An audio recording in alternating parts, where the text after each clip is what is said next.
A história a seguir foi relatada pelo ex-presidente americano Theodore Roosevelt em seu livro The Wilderness Hunter, ou Caçador Selvagem, em que fala sobre o mundo das florestas americanas, técnicas de caça e sobre animais da região.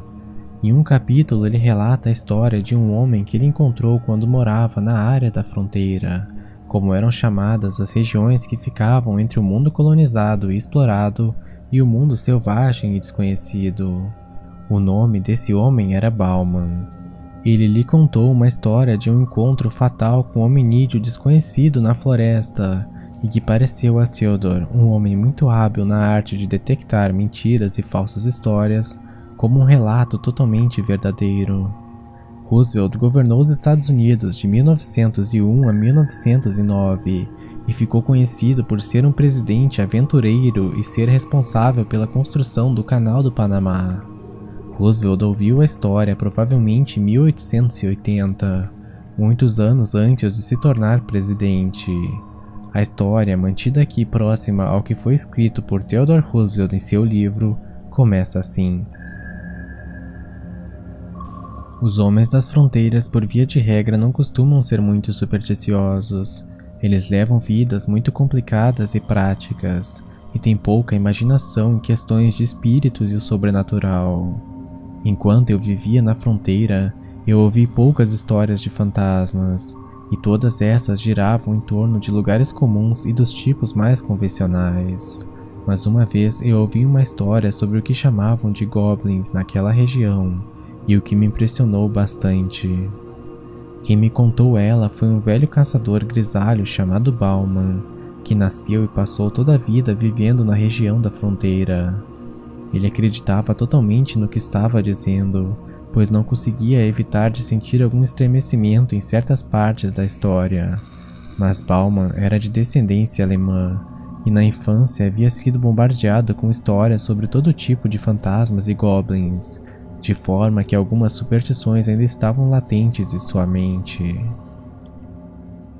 Quando o evento relatado por Bauman ocorreu, ele ainda era jovem e estava caçando animais para tirar a pele.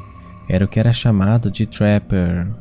Estava acompanhado de um parceiro e caçavam perto de algumas montanhas, mas sem muito sucesso. Então decidiram ir para uma passagem por onde corria um riacho, onde se dizia haver muitos castores.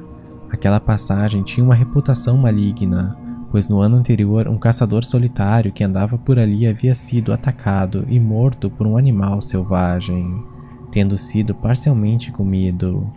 O corpo havia sido encontrado por alguns garimpeiros que cruzavam a região. Bauman e seu parceiro viajavam usando 2 cavalos, mas tiveram que abandoná-los pois o caminho impossibilitava o avanço desses. Então seguiram a pé por uma floresta densa por 4 horas até chegar a uma clareira, onde montaram acampamento, pois havia somente mais 1h30 de luz do sol. Após montar acampamento, foram para perto do riacho para procurar caças, e ao anoitecer voltaram para o acampamento. A clareira não era muito grande e em volta dela havia muitos pinheiros e árvores altas, que serviam quase como um muro da floresta. Do outro lado da clareira havia um pequeno riacho, e após o riacho havia encostas íngremes de montanhas. Eles ficaram surpresos ao perceber que algo, provavelmente um urso, havia visitado seu acampamento na ausência deles, e vasculhado suas coisas, espalhando o conteúdo de suas malas e embalagens no chão. Também havia sido destruída a pequena cobertura que haviam montado para a noite. As pegadas eram claras, mas não prestaram atenção, focando em reconstruir a cobertura, ajeitar as camas e acender o fogo. Enquanto Bauman preparava o jantar, seu parceiro começou a analisar as pegadas com uma tocha e seguir uma trilha que um intruso havia deixado ao sair do acampamento. Quando a tocha se apagava, ele voltava e buscava outra, seguindo a análise das marcas. De repente, ele retornou para Bauman e comentou que o urso havia ido embora caminhando em 2 patas. Bauman riu, mas seu parceiro insistiu que era verdade, e então foram os 2 analisar as pegadas. Após análise, parecia que elas eram realmente feitas por 2 pés ou patas, mas não havia como ter certeza, pois já era muito escuro. Os dois discutiram se as pegadas poderiam ser de um ser humano, chegando à conclusão de que não era possível, e então foram dormir sob a cobertura. À meia-noite, Bauman foi acordado por algum barulho. Logo sentiu um forte e desagradável odor de animal selvagem e viu o contorno de um grande corpo na escuridão. Pegou o seu rifle e atirou no animal, mas errou completamente e a criatura correu para a escuridão impenetrável da floresta. Depois disso, os 2 homens dormiram sentados perto do fogo. Na manhã seguinte, foram checar as armadilhas que haviam colocado na noite anterior. Não mencionavam o que havia ocorrido durante a noite e permaneceram juntos durante todo o dia.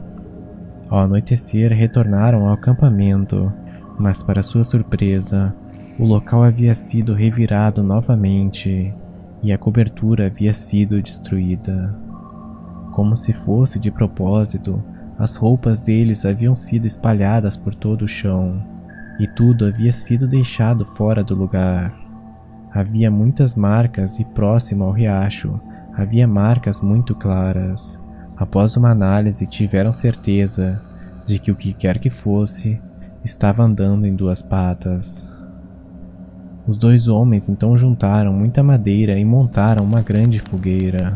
Dormiram se revezando em turnos de vigia. Por volta da meia-noite, a criatura retornou da mata e ficou do outro lado do riacho. Podiam ouvir o estalar dos galhos na floresta e o som da respiração da criatura. Várias vezes ouviram um gemido extremamente sinistro vindo do outro lado do riacho. No entanto, o animal não ousou se aproximar mais da fogueira. De manhã, os homens discutiram sobre o que havia acontecido. Decidiram levantar acampamento e ir embora dali. Para isso, deviam juntar todas as armadilhas ainda armadas. Fizeram isso durante toda a manhã, sempre tendo a sensação desagradável de estarem sendo seguidos e observados de trás da mata.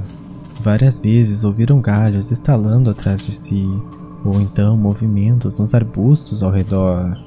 Ao meio-dia, os 2 pararam para descansar, a alguns quilômetros do acampamento. Havia um sol forte e à luz do dia acharam absurdo o pavor que estavam sentindo, sendo que estavam ambos armados e haviam passado a vida inteira em meio à mata. Ainda havia 3 armadilhas para buscar e uma ravina próxima. Bauman se ofereceu para buscá-las enquanto seu companheiro foi indo para o acampamento. Chegando nas armadilhas, Bauman encontrou 3 castores presos, um dos quais havia sido solto e levado até uma casa de castor nas proximidades. Bauman demorou algumas horas limpando e preparando os castores, e depois partiu em direção ao acampamento. Enquanto andava, estava preocupado com o quanto estava perto do anoitecer. A floresta inteira estava silenciosa. Finalmente chegou próximo à clareira onde o acampamento estava. De longe gritava para o seu companheiro, mas nada obteve como resposta. O fogo do acampamento já tinha se apagado, havia somente a fumaça. Continuou gritando, mas sem obter resposta. O acampamento estava vazio.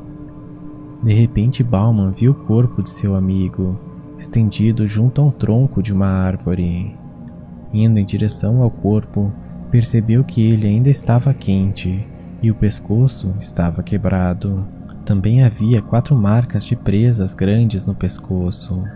A partir das pegadas, Bauman conseguiu deduzir toda a história do que havia acontecido.